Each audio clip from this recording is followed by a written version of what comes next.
Hi, I'm Owen Canfield with the opinion page of the Oklahoman, joined after a very long and busy week at the Capitol by Mike McNutt, our chief Capitol correspondent. Mike, as always, great to have you here. Good to be You here. put in very long days this week covering a million news stories.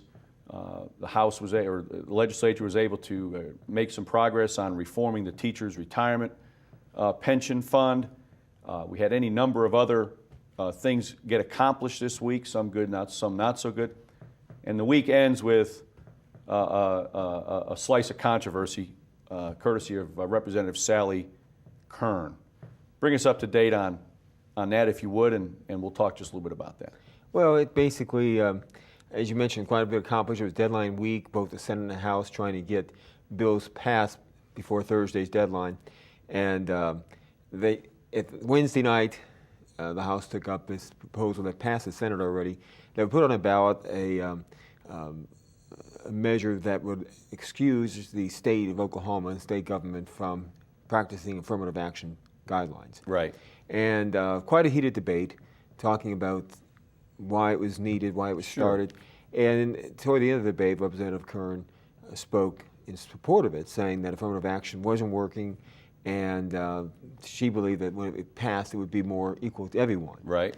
And she spoke about 8 minutes, and basically about 6 minutes was pretty uneventful. Debate, pretty uneventful. But in the middle, she spoke about a minute and a half, and made comments saying that when she was a teacher, students of color didn't apply themselves. Sometimes they wanted things given to them, and then Right. she went on about women. There was a comments women weren't being paid at the same amount of men. She said that she didn't worry about that during her career, and that women, although they worked very hard, they didn't work as hard as men because Different priorities in their lives, families, and, etc. Exactly.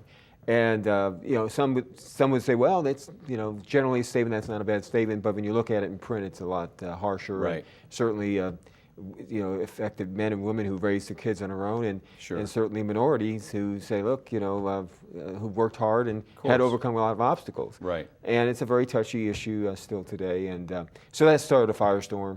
Unlike 3 years ago, Representative Kern made international headlines with her comments saying the homosexual agenda was the biggest threat to the United States, bigger than terrorism or Islam, and she did not apologize. She made those comments to a Oklahoma City Republican group. Right. Someone taped it, put it on YouTube, and the rest is history. This comment she's made this week was on the floor of the House of Representatives. Right.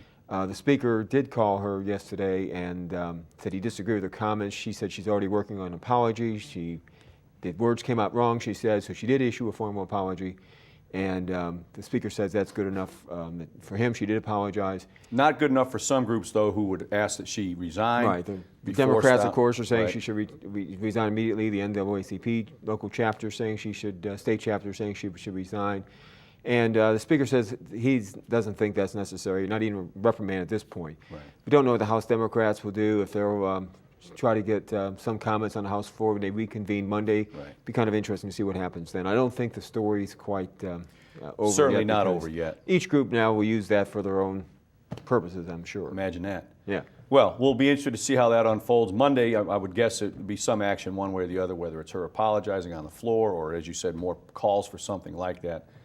An eventful and long week, Mike. Thank you for all your work every day out at the Capitol. We encourage you to read Mike's stuff every day in the Oklahoman or here on News OK.